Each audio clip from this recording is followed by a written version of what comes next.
1987 मालेगांव की ठंडी हवा हड्डियों को चीर रही थी। 5 कॉलेज दोस्त विशाल, निधि, नेहा, अभय और आसिफ रात को इधर-उधर घूम रहे थे। उन्हें रात्रि रंजना नामक दुकान दिखी, जहां हर तरह की अजीबोगरीब चीजें मिलती थी। दुकान का मालिक भयानक हंसी हंसता था, मानो अदृश्य साए उसके आसपास मंडरा रहे हों। विशाल की नजर एक पुराने कैमरे पर पड़ी, जो धूल से लथपथ पड़ा था। उसकी उभरी नक्काशी और रहस्यमय डिजाइन ने उसे अपनी ओर खींच लिया। मोलभाव करने के बाद दोस्तों ने कैमरा खरीद लिया। निधि को शक था, नेहा सतर्क थी और आसिफ मजाक बना रहा था। केवल अभय शांत था, मानो जानता हो कि ये कैमरा कोई साधारण चीज नहीं है। विशाल अपनी जिज्ञासा से परेशान रात में अकेले कमरे में बैठा था। उसके हाथों में वह पुराना कैमरा था जो दिन में दुकान में देखा था। उसकी उभरी नक्काशी और रहस्यमय डिजाइन उसे अपनी ओर खींच रहे थे। उसने कैमरे को पलट-पलट कर देखा, उसकी हर बारीकी को समझने की कोशिश की। अचानक कैमरे से एक अजीब सी भनक सुनाई दी। विशाल चौंक गया। उसकी सांसें रुक गईं। भनक तेज हुई और धीरे-धीरे कैमरे का शरीर कांपने लगा, जैसे कोई अदृश्य शक्ति उसे अपने वश में कर रही हो। विशाल डर के मारे पीछे हटने लगा, लेकिन जिज्ञासा ने उसे रोक दिया। वह जानना चाहता था कि इस कैमरे में क्या रहस्य है। उसने हिम्मत जुटाई और कैमरे को अपने हाथों में थाम लिया। तभी कैमरे का फ्लैश अचानक चमक उठा। एक तेज रोशनी ने कमरे को भर दिया। विशाल की आंखें बंद हो गई। एक ठंडी लहर कमरे में दौड़ गई, जैसे कोई अदृश्य हवा का झोंका हो। विशाल डर से कांपने लगा, उसकी रीढ़ की हड्डी में सिहरन दौड़ गई। जब रोशनी कम हुई तो विशाल ने देखा कि कैमरे का लेंस हरा चमक रहा है, जैसे कोई अदृश्य शक्ति उसमें से झांक रही हो।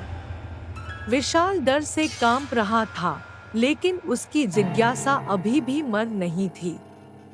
उसने बिना सोचे समझे कैमरे के बटन दबा दिए। एक के बाद एक कैमरे से तस्वीरें खींचने लगी। विशाल को नहीं पता था कि वह क्या फोटो खींच रहा है। डर और जिज्ञासा के मिश्रण में वह बस बटन दबा रहा था। तभी कमरे में एक अजीब सी छाया दिखाई दी।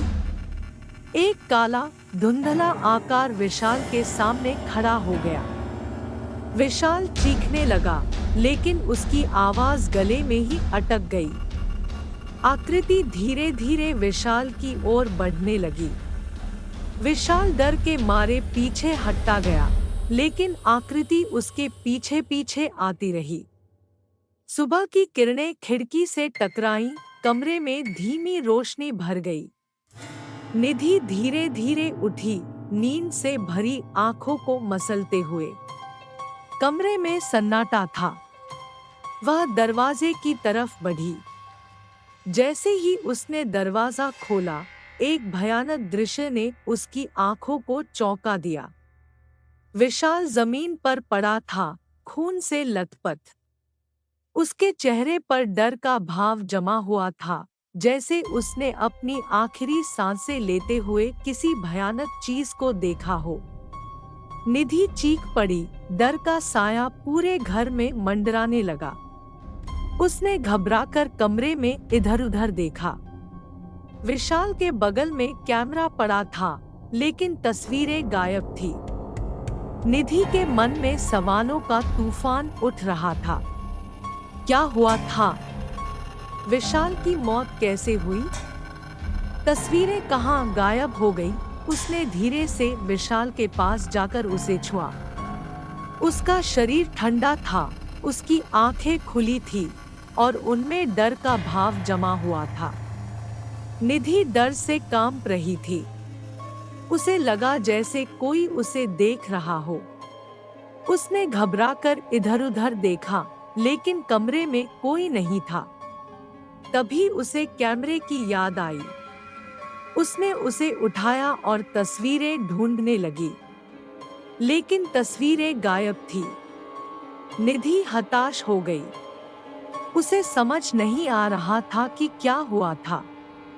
तभी उसे कैमरे की स्क्रीन पर एक अजीब सी छाया दिखी। वह छाया धीरे-धीरे बढ़ रही थी, जैसे कोई उसे देख रहा हो। निधि डर के मारे चीख पड़ी और कैमरा फेंक दिया। क्या विशाल की हत्या हुई थी या कोई रहस्यमय शक्ति थी? निधि और बाकी दोस्तों के मन में सवाल उठने लगे। तस्वीरें कहाँ गायब हो गईं? क्या उनमें विशाल की मौत का रहस्य छिपा था? पुलिस जांच के बाद भी रहस्य बना रहा।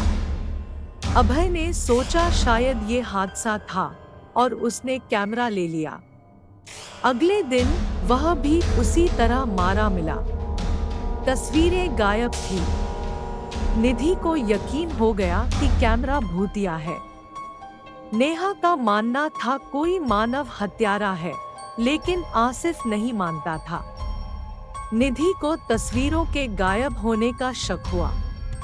उसने सोचा शायद उनमें ही जवाब छिपा है। हकीकत जानने की जिज्ञासा ने उसे जकड़ लिया। आसिफ भी उसी तरह मारा गया। उसके हाथ में भी कैमरा था, तस्वीरें गायब। निधि हार नहीं मानने वाली थी। उसने सुना था जंगल के बीचों बीच एक बाबा रहते हैं, जो अलौकिक शक्तियों से वाकिफ है। डर को दिल में दबाकर वो अकेले जंगल की तरफ चल पड़ी।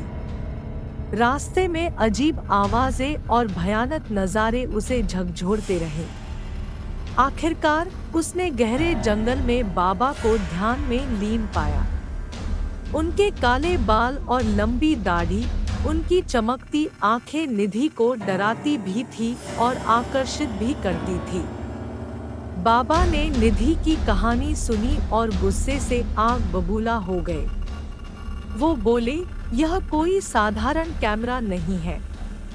शताब्दियों पहले एक काला जादूगर आत्माओं को कैद करने के लिए इसका इस्तेमाल करता था। बाबा ने बताया कि मारे गए लोगों की आत्माएं अब भी कैमरे में कैद हैं और रात में उन्हें मुक्ति पाने के लिए संघर्ष करना पड़ता है। निधि ने उन्हें तस्वीरें भी दिखाईं। बाबा ने उन्हें ध्यान से देखा और कहा, इन तस्वीरों में आत्माओं के निशान हैं। एक अनुष्ठान करना होगा, आत्माओं को शांति देनी होगी। बाबा ने निधि और नेहा को एक घेरे में खड़े होने के लिए कहा। उन्होंने चारों दिशाओं में मोमबत्तियां जलाईं और हवा में अजीबोगरीब धूप जलाई।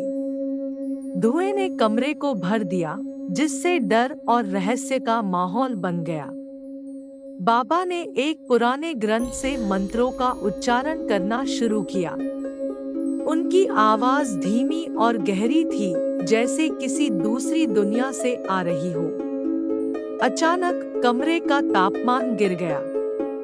हवा में ठंडी लहरें दौड़ने लगी। मोमबत्तियां डर से कांपने लगी और उनकी लौ झिलमिलाने लगी। कमरे में अजीब-अजीब आवाजें सुनाई देने लगी, चीखें, कराहे और अस्पष्ट फुसफुसाते हुए। कैमरा वेदी पर रखा हिलने लगा। तस्वीरें उड़ने लगी, उनमें से भयानक चेहरे दिखाई देने लगे। आत्माएं क्रोधित थी, मुक्ति के लिए तरस रही थी। बाबा ने मंत्रोच्चार तेज कर दिया, ताबीज से चमकती रोशनी निकलने लगी।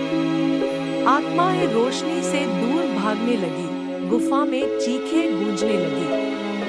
निधि और नेहा डर से कांप रहे थे, लेकिन वे जानते थे कि उन्हें हार नहीं माननी चाहिए। बाबा ने मंत्रों का उच्चारण जारी रखा, पसीना उनके चेहरे से बह रहा था। ऐसा लग रहा था जैसे वह किसी अदृश्य शक्ति से लड़ रहे हों। अचानक कमरे के बीच में एक भयानक आकृति दिखाई दी। यह एक विशालकाय काला जादूगर राक्षस था, जिसके नुकीले दांत और लाल आंखें थी। राक्षस ने बाबा पर हमला करने की कोशिश की, लेकिन उन्होंने अपनी शक्ति से उसे रोक दिया। बाबा ने आत्माओं को मुक्त करने के लिए अंतिम मंत्र का उच्चारण किया। कमरे में एक तेज रोशनी चमकी और राक्षस चीखते हुए गायब हो गया। तस्वीरें हवा में उड़ने लगी और उनमें से आत्माएं निकलकर स्वतंत्र हो गई। उन्होंने बाबा और दोस्तों को धन्यवाद दिया और शांति से चले गए। बाबा थक गए थे, लेकिन उन्होंने जीत हासिल की थी। उन्होंने दोस्तों को बताया कि अब वे सुरक्षित हैं, लेकिन कैमरे को हमेशा के लिए नष्ट कर देना चाहिए। निधि, नेहा और आसिफ ने कैमरे को जंगल में गहरे दफन कर दिया और डर के साथ साथ राहत भी महसूस करते हुए घर लौट आए। रात में निधि को एक अजीब सपना आया। उसने काला जादूगर राक्षस को देखा जो उसे डरा रहा था। वह डर से जाग गई और उसे पता चला कि कैमरा गायब हो गया था। डर के साए फिर से उनके ऊपर मंडराने लगे। क्या राक्षस वापस आ गया है? क्या आत्माएं अभी भी शांत नहीं हैं? इन सवालों के जवाब निधि और उसके दोस्तों को ही ढूंढने होंगे। दोस्तों, इसी तरह की और डरावनी कहानियां देखने के लिए कृपया मिडनाइट टेल्स यूट्यूब चैनल को सब्सक्राइब करें, ज्यादा से ज्यादा लाइक करें, शेयर करें और नोटिफिकेशन के लिए बेल आइकन को दबाना ना भूलें। आपका सपोर्ट ही मेरा इंस्पिरेशन है।